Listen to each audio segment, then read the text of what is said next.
بسم اللہ الرحمن الرحیم۔ السلام علیکم۔ میرے چھوٹے چھوٹے بچے تھے، مجھے کوئی نوکری نہیں مل رہی تھی۔ جب میں مجبور ہو کر مرد بن کر ڈرائیور کی نوکری کرنے لگی، میرے مالک بہت اچھے تھے، روز مجھ سے راستے بھر باتیں کرتے جاتے۔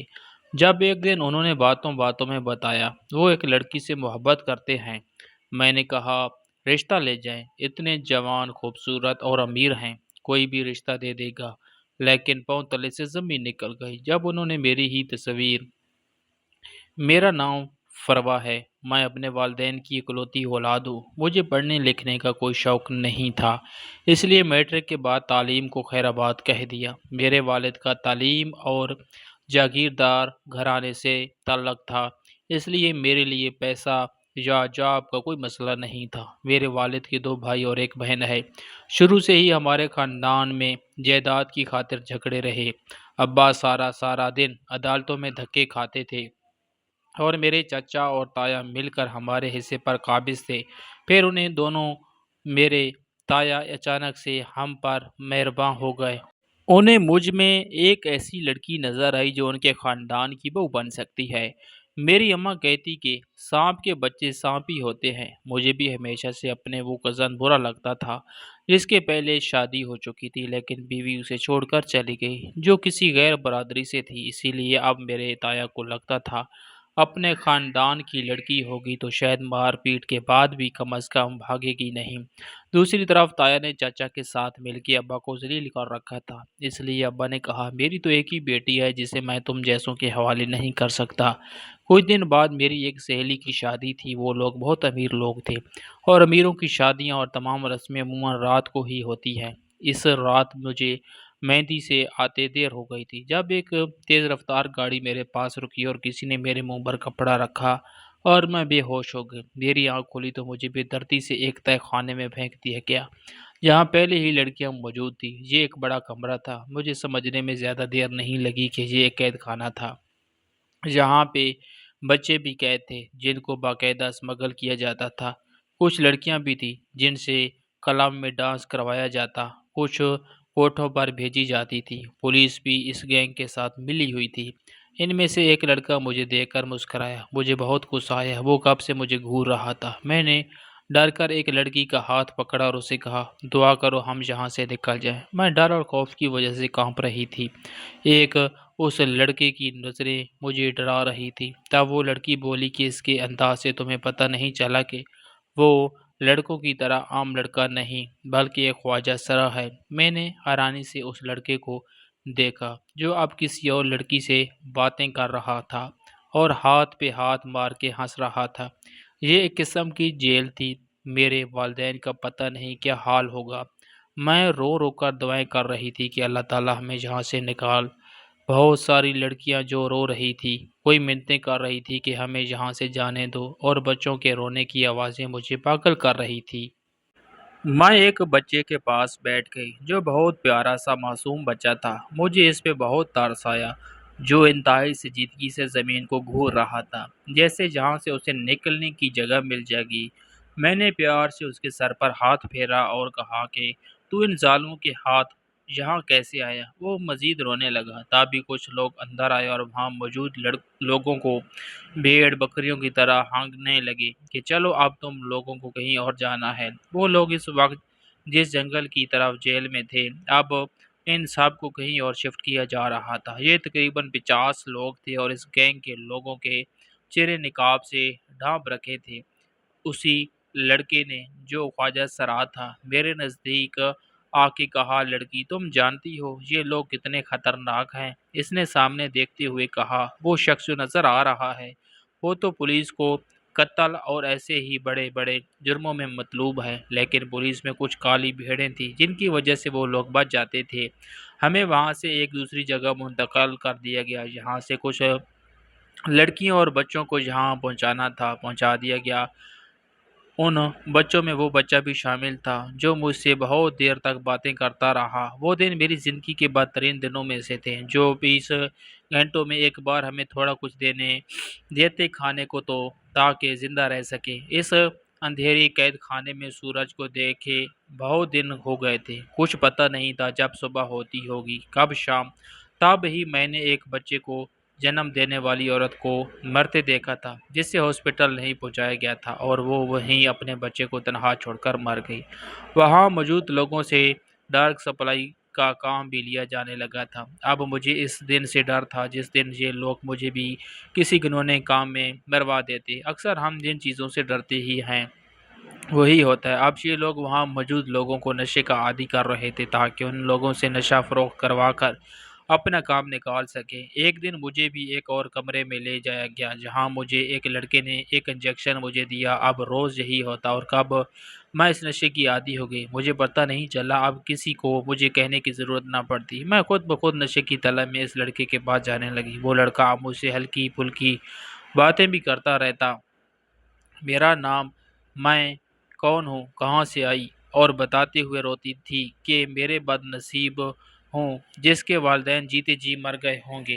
پتہ نہیں لوگوں نے کیا کیا کچھ کہا ہوگا اور میری جدائی میں میرے ماں باپ اس دنیا میں جیتے جی مر گئے ہوں گے۔ اس لڑکے نے جس کا نام تیم تھا، اس نے ایک دن مجھ سے وعدہ کیا کہ مجھے یہاں سے نکالے گا، لیکن اس سے پہلے کہ کسی نے اسے پولیس کے حوالے کر دیا۔ کہتے ہیں کہ وقت گزر ہی جاتا ہے اور مجھے لگتا ہے جس پر گزر رہی ہو اسے پتہ ہوتا ہے وقت کیسے گزرا۔ ایک دن جو ہم لوگوں کی نگرانی پہ شخص کھڑا تھا وہ فرش پر گرا اور تڑپنے لگا۔ اسے کچھ دیر پہلے کسی نے شراب پیتے دیکھا تھا۔ ہم سب نے اس موقع کا فائدہ اٹھا اور وہاں سے نکل کر بھاگنا شروع کر دیا۔ تب تک اس گینگ کے باقی لوگوں کو پتہ چل گیا۔ ان لوگوں نے فائرنگ کر دی۔ یقین کریں اس دن پتہ چلا آزادی کیا ہوتی ہے، جان کتنی پیاری ہوتی ہے۔ لوگ اندھا دھند بھاگ رہے تھے، کچھ لوگوں کو گولیاں لگ گئی، کچھ اس بھگ دوڑ میں زخمی ہو گئے۔ میں اتنے زور سے زمین پر گری تھی کہ میرا بازو ٹوٹ گیا تھا، لیکن اس وقت اس تکلیف سے زیادہ یہی سوچ تھی یہاں سے بھاگنا ہے، نکلنا ہے، نہیں تو ساری زندگی یہیں زندگی گزارنی ہوگی۔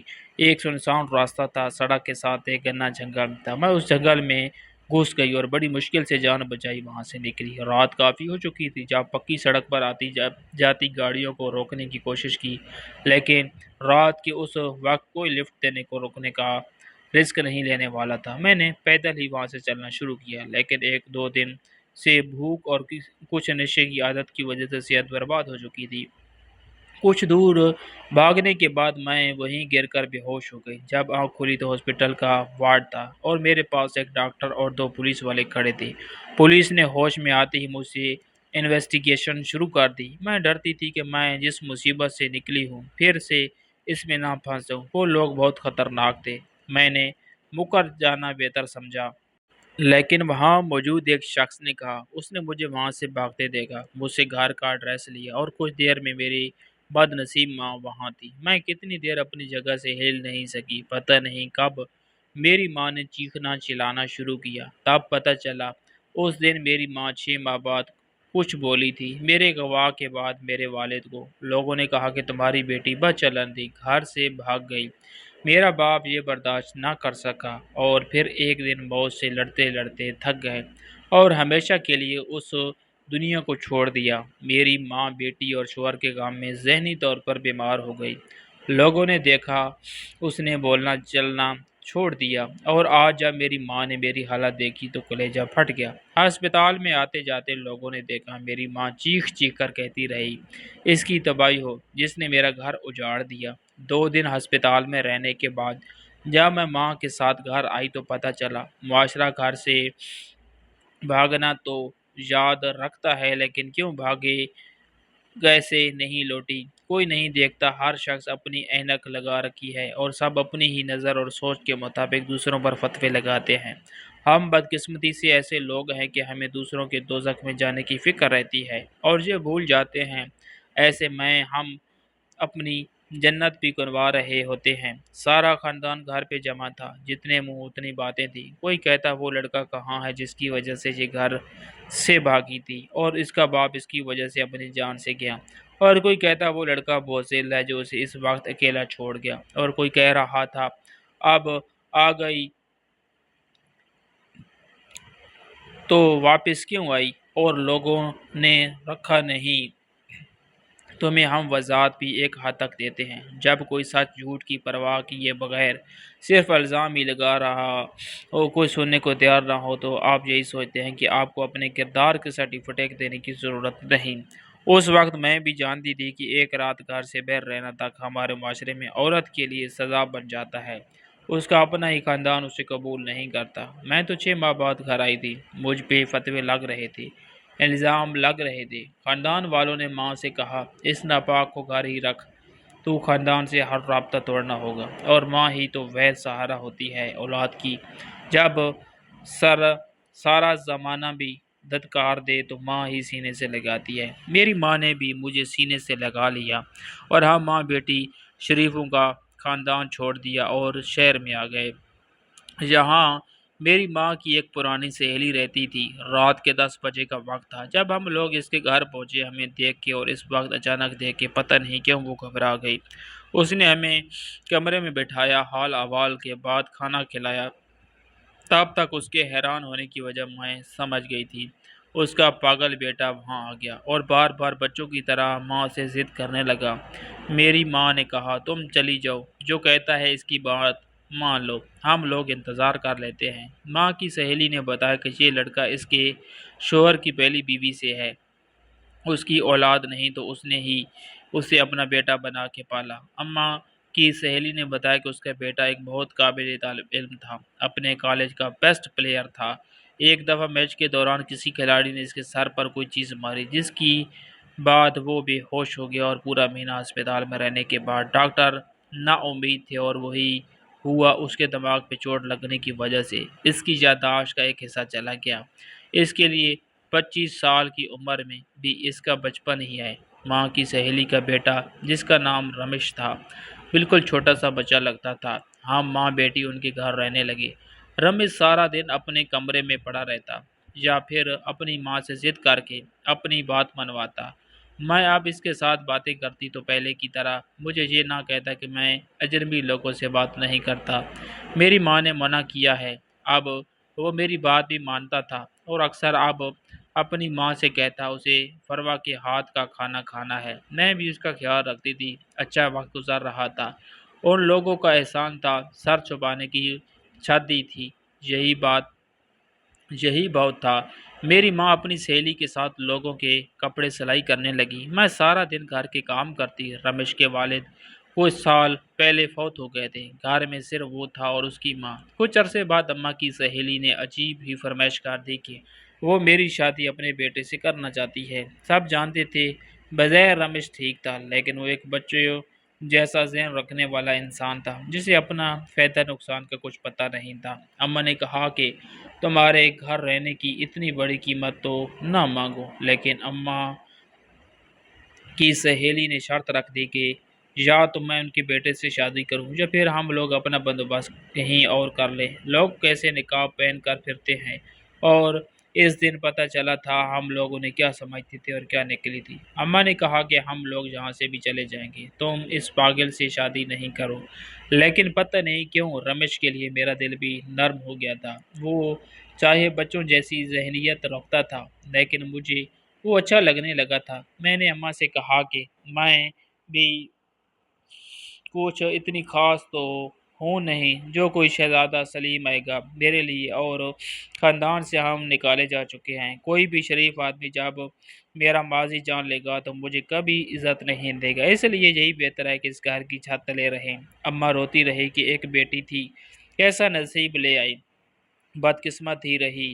اس کو اس دن میں بھی دیر تک روتی رہی۔ جب مجھے احساس ہوا کہ کوئی کمرے کے دروازے پہ ہے، میں نے دروازہ کھولا تو رمیش تھا، ہاتھ میں ایک گڑیا تھی۔ میں نے اسے اندر آنے کا راستہ دیا تو کہنے لگا، اس وقت میں کسی لڑکی کے کمرے میں نہیں جاتا، تم باہر آ جا، میری بات سن لو۔ اس دن میں بہت ہنسی تھی۔ عجیب پاگل تھا۔ اس نے مجھے روئی سے بنی چھوٹی سی گڑیا دی، جس کے سر پہ کالے دھاگے سے بہت سارے بال بنے گئے تھے۔ کہنے لگا، یا تم ہو، دیکھو اس کے بال بھی تمہارے جیسے ہیں۔ گڑیا لے لی اور کمرے میں آ گئی۔ میرے زندگی اس روئی کی گڑیا جیسی ہی تو ہو گئی تھی۔ اور پھر ایک شام کچھ محلے کے لوگوں کی موجودگی میں میرا نکاح رمیش سے کر دیا گیا۔ میری ماں وہاں موجود نہیں تھی، وہ یہ سب دیکھ ہی نہیں سکتی تھی، لیکن ہماری مجبوری نے ہمیں یہ فیصلہ کرنے پر مجبور کیا۔ بظاہر رمیش خوش شکل لڑکا تھا، جب تک بولتا یا باتیں نہ کرتا کوئی نہیں کہہ سکتا تھا کہ اس نوجوان کا دماغ بچوں جیسا ہے۔ نکاح کے بعد رمیش کی ساری ذمہ داری مجھ پر آ گئی۔ اب مجھے وہ ایسا ہی سنبھالنا پڑتا جیسے بچوں کو سنبھالتے ہیں۔ میری ساس اب بہت خوش تھی، جو چاہتی تھی وہ ہو گیا تھا۔ ایک دن ایک فقیرنی آئی، اس نے کہا، مجھے کھانا کھلا، میں تجھے دوا دوں گی، ہر مراد پوری ہوگی تیری۔ میری مراد بھلا اس کے سوا کیا ہوتی کہ میرا شوہر ٹھیک ہو جائے۔ اس فقیرنی نے کھانا کھایا اور جاتے ہوئے مجھے دعا دے گئی، تیرا شوہر تجھے زندگی بھر سچی محبت دے۔ میں اس کی دعا پہ حیران تھی۔ میرے شوہر کو تو پتہ ہی نہیں تھا کہ بیوی کیا ہوتی ہے اور محبت کیا۔ کہتے ہیں دعائیں تقدیر بدل دیتی ہے، میں نے بھی بدلتی دیکھی۔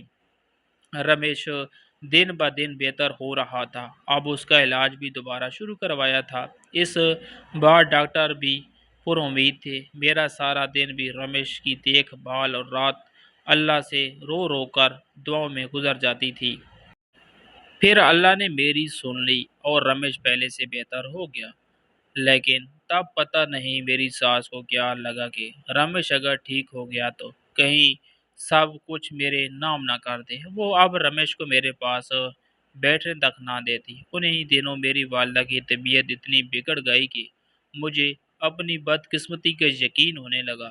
میری ساس نے ہر مدد سے انکار کر دیا۔ میں سارا مہینہ سرکاری ہسپتالوں میں ماں کا علاج کرواتی رہی۔ وہاں سے بھی آدھی دوائی ملتی اور آدھی کہتے بیر میڈیکل سٹور سے لے لو۔ میں وہ بدقسمت بیٹی تھی جو اپنے والدین کے کسی کام نہ آ سکی، بلکہ ان کی تباہی کا سبب بن گئی۔ میرا باپ میرے گام میں چل بسا اور ماں موت کے منہ میں تھی۔ سردیوں کی راتوں میں میں اور میری ماں سرکاری ہسپتال میں ڈاکٹروں کی انسانیت دیکھتے رہے۔ اور پھر ایک دن جب میری آنکھ کھلی، اس لکڑی کے بینچ پہ لیٹ لیٹ کے میرا جسم اکڑ چکا تھا۔ جب ماں کو آواز دی تو پیروں تلے سے زمین نکل گئی۔ میری ماں مجھے سوتا چھوڑ کے نہ جانے کب کی اس دنیا سے جا چکی تھی۔ پتہ نہیں جس نے مدد کی کون گھر چھوڑ گیا، کچھ پتہ نہیں۔ محلے کے کسی شخص نے کفن دفن کا انتظام کروایا۔ میں دنیا بھر تنہا رہ گئی تھی۔ ایک ایک کر کے میرے رشتے مجھے چھوڑ گئے تھے۔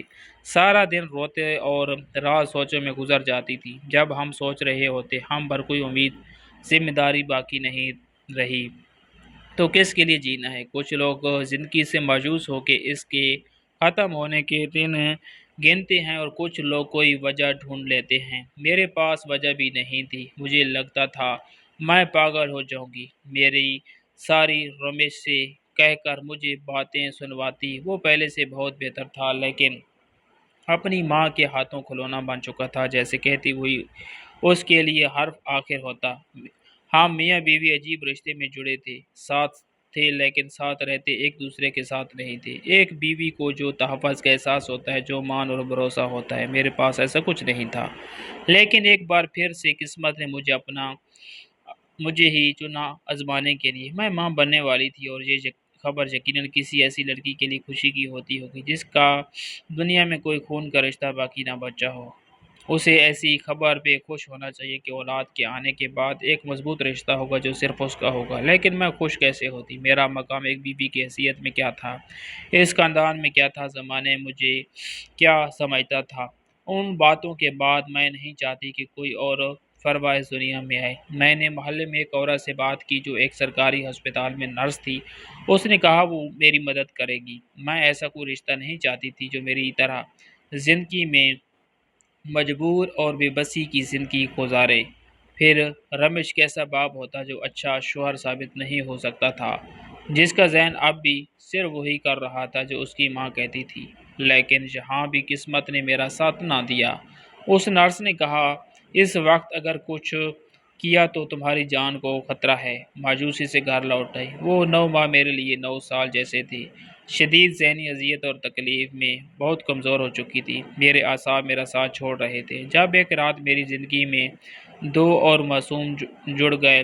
میں نے 2 جڑواں بچوں کو جنم دیا تھا، ایک بیٹا اور دوسری بیٹی تھی۔ بچوں کو دیکھ کے مجھے عجیب سی خوشی تھی۔ میں جو سوچتی تھی مجھے اولاد سے محبت نہیں ہوگی، مجھے ضرورت نہیں کسی رشتے کی، ایک لمحے میں سب کچھ بدلا تھا۔ ان معصوم فرشتوں کو دیکھتے ہی ممتا کے احساس نے مجھ سے سارے گلے چھین کر شرمندگی میں مبتلا کر دیا کہ تم تو انہیں مارنے والی تھی۔ میں روز اللہ تعالیٰ سے معافی مانگتی اور اپنے بچوں کی زندگی کی دعائیں کرتی۔ رمیش اور میری ساس کا رویہ بھی اب کچھ بہتر ہوا تھا۔ مجھ نے بھی پوچھے لیکن بچوں سے انہیں لگاؤ تھا اور میری جیسی بدقسمت کے لیے یہی کافی تھا۔ بچوں کے چھوٹے چھوٹے کام کرتے وقت اچھا گزرنے لگا اور وہ دن میری زندگی کا خوبصورت دن تھا جب میرے بچوں نے پہلی دفعہ مجھے ماں کہہ کر پکارا تھا۔ یہ بات وہ لوگ سمجھیں گے جن کا کوئی نہیں ہوتا، لیکن پھر ایک ایسا رشتہ بن جاتا ہے جسے دنیا کی کوئی طاقت جدا نہیں کر سکتی۔ ایک دن میری ساس اور رمیش گاؤں کسی فاتکی پہ گئے ہوئے تھے۔ واپسی پہ تیز رفتار میں آتے ٹرک سے اس بس کا ایکسیڈنٹ ہو گیا اور یہ وہ دن تھا جو بھولتی جا رہی تھی۔ بدقسمت ہوں، مجھے قدرت نے یاد دلایا کہ تم اب بھی بدقسمت ہی رہو گی۔ میں اپنے بچوں کے ساتھ بالکل تنہا ہو گئی۔ ایک بار پھر سے میری ساس اور رمیش کے ساتھ بھی تھا، لیکن یہ تو تھا ہم اکیلے نہیں اس گھر میں۔ اب ساری رات نیند نہیں آتی، میری طبیعت خراب رہنے لگی تھی۔ اس کے ساتھ ہی آنے والی دنوں کی فکر، بچوں کے پیٹ کی فکر۔ اب بچے دودھ کے لیے روتے رہتے، دودھ والے نے دودھ دینا بند کر دیا۔ زندگی فاقوں تک آ گئی۔ ماں خود تو بھوکی رہ سکتی ہے لیکن اپنے بچوں کو بھوکا نہیں رکھ سکتی۔ میں نے محلے میں گھروں میں پتہ کیا اور کسی کا کوئی کام ہوتا تو کر دیتی، جس سے جو ملتا اپنے بچوں کا پیٹ بھرنے لگی۔ لیکن یہاں بھی وہی مردوں کا معاشرہ، جس میں عورت اگر اکیلی ہے تو مفت کا مال سمجھ لیا جاتا ہے۔ مجھے اب لوگوں کی نظریں اور نیتیں پریشان کرنے لگی۔ ایک رات بہت سوچا تو یاد آیا گھر رمیش کے نام ہی تھا۔ اسی وقت اٹھی اور کاغذات ڈھونڈنے۔ اگلے دن ہی محلے کی ایک عورت جو استانی تھی اسے کہہ کے بینک ساتھ لے گئی۔ گھر جو بینک میں گروی رکھوا کر گاڑی نکلوانے لینے کا سوچا، لیکن اب وسیلہ بن گیا۔ ایک شخص کو ڈرائیور کی ضرورت تھی۔ میں نے مردانہ حلیہ بنا لیا اور یہ جاب شروع کر دی۔ کچھ میں نے خود کو مضبوط بنا لیا اپنے بچوں کی خاطر۔ میں نے گاڑی چلانا انہی دنوں سیکھی تھی جب اس گینگ میں 6 ماہ قید رہی تھی۔ وہ لوگ ہمیں ٹریننگ دیتے تھے تاکہ وقت آنے پہ بھاگنا ہو تو گاڑی چلانی آتی ہو۔ اس طرح برے وقتوں کا ایک اچھا تجربہ میرے کام آ گیا۔ اب میں گاڑی چلاتی، کوئی نہ کوئی سواری مل جاتی، اسے اس کی منزل تک پہنچا کے جو ملتا اسے اچھی گزر بسر ہونے لگی۔ بچوں کو اسکول میں داخل کروا دیا، زندگی کچھ ٹریک پہ آئی۔ میرے صاحب کو گاڑی کی ضرورت تھی، اسے چھوڑنے کے بعد میں باقی سواریوں بھی بٹھا سکتی تھی۔ وہ ایک خوبصورت اور نرم دل انسان تھا اور اب روز ہی میرے ساتھ سفر کرتا اور میں اپنے بچوں کی چھٹی کے وقت تک گھر بھی پہنچ جاتی تھی۔ وہ شخص اب مجھ سے کچھ باتیں بھی کرنے لگا تھا۔ جب کوئی آپ کو سننے والا ہو تو آپ اپنے کام بھی شیئر کرنے لگتے ہیں۔ اب اس سفر میں ہم لوگوں کی اچھی بات چیت ہونے لگی۔ سفر بھی اچھا گزر جاتا اور مجھے بھی ایک جانا پہچانا سا شخص مل گیا تھا۔ ایک دن میں نے اس سے پوچھا کہ اس نے شادی کیوں نہیں کی، تو اس نے کہا کہ ایک لڑکی دیکھی تھی، اس سے محبت ہو گئی تھی۔ مجھے اس کے بعد زندگی نے ایسا موڑ دکھایا کہ وقت نہ ملا کہ اسے ڈھونڈ سکا۔ اپنے جمیلیوں میں وہ لڑکی کہیں کھو گئی۔ وہ قسمت کی ماری تھی، پتہ نہیں کس حال میں ہوگی۔ اس نے کہا وہ اگلے دن اس کی تصویر مجھے ضرور دکھائے گا۔ مجھے سب اگلے دن کا انتظار تھا۔ مجھے اس لڑکی کی قسمت پہ رقص آ رہا تھا جس سے کوئی 7 سال سے محبت کرتا تھا اور اس کی خاطر شادی بھی نہیں کی تھی، اور ایسی محبت کہ اس لڑکی کا کچھ اتا پتہ بھی نہیں تھا اور اس لڑکی کو معلوم بھی نہیں تھا۔ کیسی محبت تھی، ہر غرض سے پاک۔ اگلے دن بچوں کو اسکول چھوڑ کے میں جب اسے لینے گئی تو وہ اسی جگہ کھڑا تھا۔ مجھے دیکھتے گاڑی کی طرف بڑھا۔ کچھ دور جا کے میں نے ہی اسے کہا مجھے دکھاؤ کون ہے لڑکی وہ۔ اس نے جیب سے تصویر نکالی، مجھے دکھائی، میرے پیروں تلے سے زمین نکل گئی کہ وہ شخص میری ہی تصویر مجھے دکھا رہا تھا۔ یہ تصاویر تب کی تھی جب میں اغوا ہو گئی تھی۔ پتہ نہیں کیسے اس نے وہ تصویر لی تھی۔ گاڑی اچانک بریک لگنے سے رکی تھی۔ اس نے کہا دھیان سے چلاؤ، لیکن میں اسے کیا بتاتی کہ میں کس دھیان میں ہوں، جو اب بتا رہا تھا کہ 7 سال پہلے وہ ایک گینگ کا حصہ تھا۔ اس کا پچھلا ریکارڈ ایک کرمنل کا تھا، لیکن پھر ایک دن اس نے ایک چہرہ دیکھا جسے دیکھ کے اس نے خود سے وعدہ کیا وہ اس دلدل سے نکلے گا اور اس معصوم لڑکی کو بھی نکالے گا۔ میں وہاں موجود لوگوں کو نشے کا عادی بنا دیتا تھا، لیکن اس لڑکی کے ساتھ میں یہ ظلم نہ کر سکا۔ میں محسوس یہی کرواتا تھا اسے نشہ دے دیا ہوں، لیکن ایک دو بار کے بعد میں یہ ظلم نہیں کر سکا۔ میرے ہاتھ کانپنے لگتے تھے، مجھے پتہ چل گیا تھا مجھے اس سے محبت ہو گئی ہے۔ میں نے خود کو پولیس کے حوالے کر دیا اور اس گینگ کی معلومات پولیس کے ایماندار افیسر کو دے کر وعدہ معاف گواہ بن گیا، لیکن جب پولیس نے چھاپہ مارا تو وہاں سے وہ لوگ فرار ہو چکے تھے۔ ایک گینگ کا آدمی زہریلی شراب پینے کی وجہ سے مر چکا تھا۔ تب مجھے احساس ہوا میں اس لڑکی کو بھی کھو چکا تھا۔ پھر مجھے یاد آیا کہ ایک بار اس نے اپنے والد اور گھر کا ایڈریس بھی بتایا تھا۔ میں پوچھتا پوچھتا وہاں پہنچا تو پتہ چلا کہ اس لڑکی کے والد اس کی جدائی میں مر گئے اور والدہ اور اس کو خاندان والوں نے نکال دیا۔ تب مجھے پتہ چلا کہ جس کے کہنے پہ ہم لوگوں نے اس لڑکی کو اغوا کیا تھا وہ اس لڑکی کا کزن تھا جو اسے شادی کرنا چاہتا تھا۔ میں مایوس ہو کے واپس لوٹ آیا۔ میں نے ماسٹر کیا تھا لیکن نوکری نہ ملنے کی وجہ سے کچھ بری صحبت مجھے برے راستوں تک لے گئی۔ میں اب زندگی کو بہتر بنانا چاہتا تھا۔ پھر قسمت نے ساتھ دیا اور مجھے اسی بینک میں جاب مل گئی۔ دو بہنیں تھیں، ان کی شادی کر دی۔ ماں تو بہت عرصہ ہوا ہمیں چھوڑ کر دوسری شادی کر چکی تھی۔ ہمارے باپ نے ساری عمر ہماری ماں کے تانے دیے تھے کہ تم لوگ اس ماں کی اولاد ہو جو اپنے ہی بچوں کو چھوڑ گئی اور کسی اور کے لیے۔ میں سب کچھ حیرانی سے سن رہی تھی۔ قسمت کسی موڑ پر لے آئی تھی۔ میں نے کہا دیم مجھے نہیں پتا تھا میری تکلیفیں مجھے تم تک پہنچانے کے لیے ہی آتی رہی۔ میں اس لیے بد قسمت رہی کہ تم سے قسمت ملوا دے۔ اس نے حیرانی سے میرے منہ سے اپنا نام سنا تو حیران رہ گیا اور بولا کہ تم فروا ہو۔ اسے یقین نہیں آ رہا تھا۔ میں نے اسے سب کچھ بتا دیا۔ اس دن میں اکیلی نہیں روئی تھی، میرے ساتھ رونے والا کوئی اور بھی تھا۔ ایک شخص میرے غموں میں غمگین تھا۔ میری قسمت بدل چکی تھی اور دیم نے سب کچھ جاننے کے بعد بھی مجھ سے نکاح کر لیا۔ میرے بچوں کو باپ بن کے پالا۔ میں نے گاڑی چلانا چھوڑ دی۔ دیم ہماری ہر ضرورت کا خیال رکھتا۔ اس کی بہنیں مجھ سے کبھی کبھار ملنے آتی، میرا بہت خیال رکھتی تھی۔ دیم سے شادی کے بعد میری زندگی بدل گئی۔ میرے بچے میرے سے زیادہ دیم کے قریب تھے۔ رات کو سارے دن کی روٹین اپنے بابا کو بتاتے۔ دیم بھی ان کی چھوٹی سی چھوٹی بات بھی اسے ایسے سنتا جیسے دنیا کا اور کوئی ضروری کام نہیں۔ میری شکایتیں لگاتے۔ دیم جب ڈانٹتا تو کہتے بابا ڈانٹنے کا تو نہیں کہا تھا۔ ان بچوں نے ہماری زندگی خوشیوں سے بھر دی تھی۔ محبت نے میری زندگی کی تلخیوں کو بھلانے میں مدد کی تھی۔ میں شکر گزار ہوں اللہ کے بعد دیم کی ایسی محبت کون کرتا ہے کسی سے جیسی میرا شوہر مجھ سے کرتا ہے۔